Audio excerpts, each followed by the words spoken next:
Assalamualaikum. Jumpa lagi kita hari ni. Hari ni kita nak ulas tentang kes Azam Baki ni.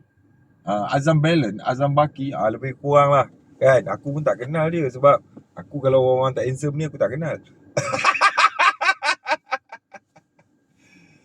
Okey, baik. Semalam pukul 4 petang katanya ada himpunan di Sogo. Ramailah orang duk mesej, "Jebat, apasal tak nampak kau? Apasal kau tak turun?" So, aku hari ni buat video, aku ulas sikit lah kenapa aku tak turun. Himpunan. Ada himpunan aku turun, ada himpunan aku tak turun. Okey, baik. Sebenarnya, aku tak percaya dengan Rafizi tu. Aku cukup tak percaya. Korang percaya Rafizi ke? Aku tak percaya. Setakat hari ni, aku masih tak percaya. Kan? Aku tak percaya Rafizi dia menentang sistem yang dibawa oleh Anwar Ibrahim. Aku tak percaya. Kan? Kita memang ditunjukkan show dekat kita macam Rafizi ni dia tak sehaluan dengan Anwar. Tapi sebenarnya tak. Sebenarnya dia sangat sehaluan dengan Anwar. Pada pandangan aku, dia sangat sehaluan dengan Anwar. Ini pandangan peribadi aku tau. Sebab biasalah, otak orang-orang bijak macam aku ni, dia akan fikir jauh ke dalam, lebih teliti. Dia takkan ikut-ikut orang, takkannya. Kan? Jadi korang mesti surprise. Jebat, kenapa kau cakap macam tu? Kan? Mai sini aku cerita. Azam Baki ni, sebelum Anwar naik jadi Perdana Menteri, semasa tu Rafizi, Anwar ni semua cukup-cukup menentang Azam Baki ni. Dan dia orang sampai cakap apa? Kalau dia orang naik kerajaan, Azam Baki ni dia orang nak sumbat masuk penjara. Betul tak? Kau ingat tak? Tapi bila kerajaan Anwar Ibrahim ni naik, kenapa Azam Baki ni bebas? Kenapa Azam Baki ni seolah-olah tak ada tindakan? Dan kita dapat tengok Azam Baki dia bertindak agresif. Zaman kerajaan Madani ni dia bertindak agresif. Kau nampak tak macam mana orang politik susun? Pelan-pelan dengar aku cakap, faham kan betul-betul. Jadi bagi aku, apa yang Rafizi, yang kita nampak tentang Rafizi ni, berkemungkinan besar hanyalah lakonan Rafizi saja. Sebab apa?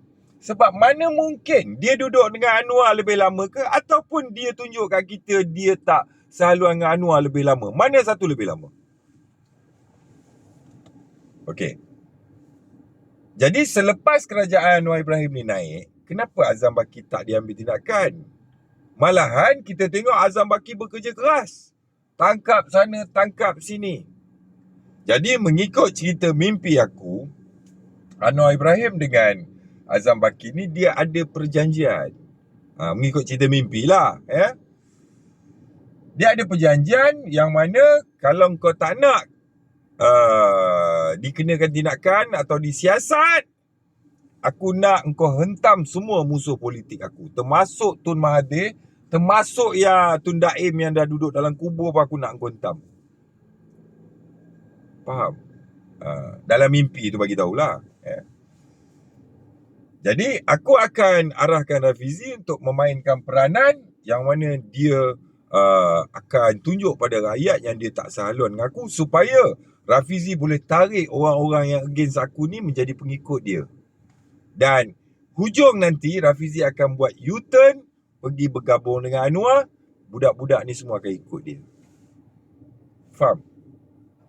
Aku nampak macam ni. Jadi bila ada perjanjian ataupun deal yang macam ni, mengikut cerita mimpi aku tu, Azam Baki ni bukan jadi orang yang akan dilindungi sebenarnya. Dia hanya menjadi orang yang digunakan oleh Anwar Ibrahim buat sementara waktu untuk menghentam musuh-musuh politik. Dan dia akan dilupuskan. Dia mesti akan dilupuskan. Sebab apa? Apabila dia ada perjanjian macam ni, bermakna dia memegang banyak rahsia-rahsia, arahan-arahan, silent order daripada Anwar Ibrahim ni. Faham? Jadi dia juga tak boleh dibiarkan. Kalau dibiarkan, kalau dia boleh backpedal dekat Anwar Ibrahim. Sebab dia banyak simpan rahsia. Dan Bila kita tengok sekarang ni, Anwar tak hentam Azam Baki. Kita tengok Rafizi yang hentam Azam Baki. Kenapa Rafizi hentam Azam Baki? Sedangkan dulu Rafizi dengan Anwar ni, dua-dua orang ni sepakat nak hentam Azam Baki. Kenapa hari ni hanya Rafizi je hentam, Anwar tak nak hentam? Cuba fikir-fikirkan. Sebab tu kalau orang bersorak kat atas pentas ke, orang bercakap kat media sosial ke, apa ke, bukan semua dia cakap tu betul. Ada yang dia cakap tu wayang je. Dia nak tarik bodoh kau orang. Kan?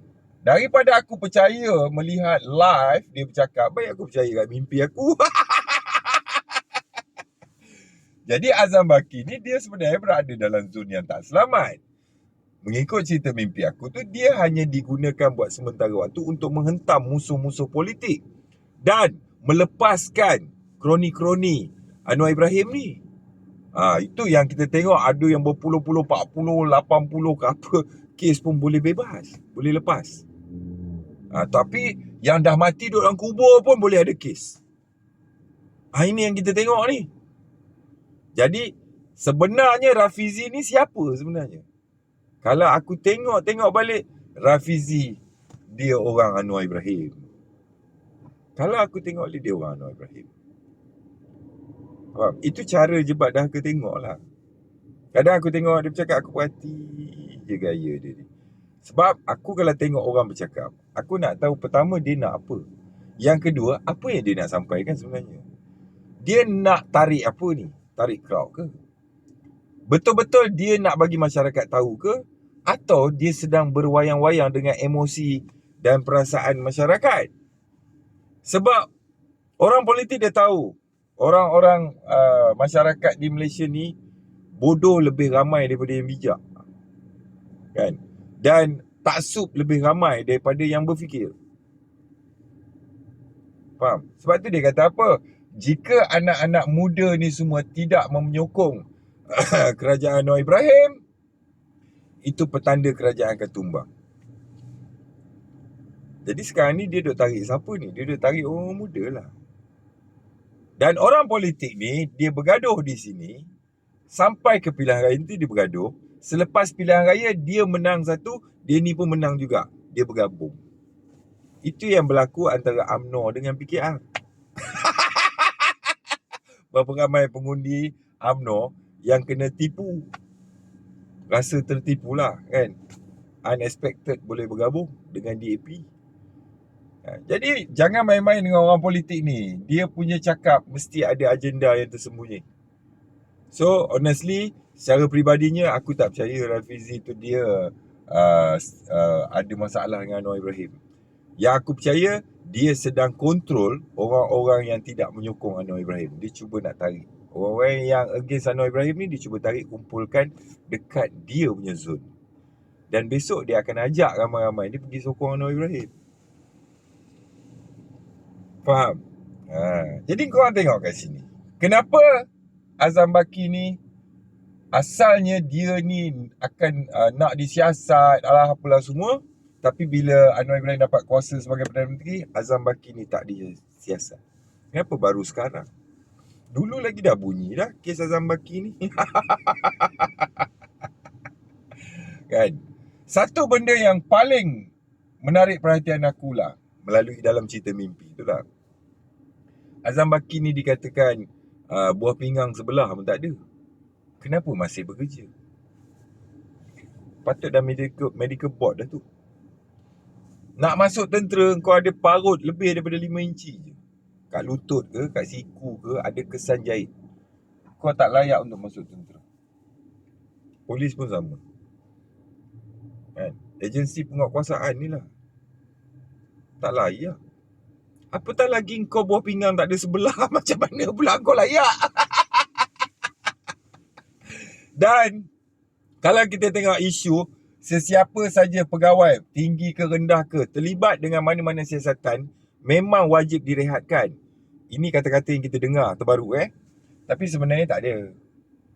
Aku punya report pergi CISPA, tendang pergi kat PDRM, dan suspek dalam report aku tu adalah pegawai di daerah tu. Pegawai tu adalah bos kepada bahagian siasatan. Anak buah dia main jumpa aku siasat, ambil keterangan lah apa semua. Aku tanya anak buah dia, ni kau dok ambil siasatan statement ni semua, kau report dekat siapa? Oh, saya report kat bos saya. Bos kau suspect dalam kes ni. Maknanya dia tahulah apa yang kau buat ni. Dia tahulah siasatan ni berjalan macam mana terhadap dia. So, nampak kelakar lah benda ni, aku cakap kat dia. Sepatutnya bos dia tu perlu direhatkan apabila terlibat dengan satu siasatan. Faham? Itu yang aku cerita apa. Aku duduk kat mahkamah bicara 4 tahun 24 kali bicara. Kes tu lah kan. Tak masuk akal lah. Polis siasat polis, mana boleh. Jadi polis yang kena siasat tu patutnya dia tu kena rehat. Tak boleh masuk campur urusan siasatan. Betul tak?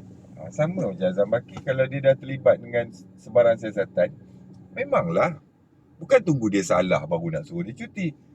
Dalam siasatan lagi dia kena duduk diam dah. Pasal apa? Nanti mengganggu siasatan, nanti mempengaruhi siasatan. Orang nak siasat susah. Pasal apa? Dia masih bos. Faham?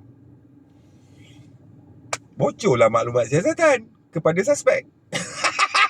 Kelakar tak? Ni kelakar. So, itulah ulasan aku kenapa aku tak pergi perhimpunan semalam. Walau bagaimanapun aku akan terus tengok Rafizi ni, apa dia cakap apa semua kan. Sebab cerita aku tu cerita mimpi kan. Aku nak tengok mimpi aku betul ke ataupun dia tu betul. So, hidup berakal, mati jangan berantu, fikir-fikirkan ya. Sekian, wassalam.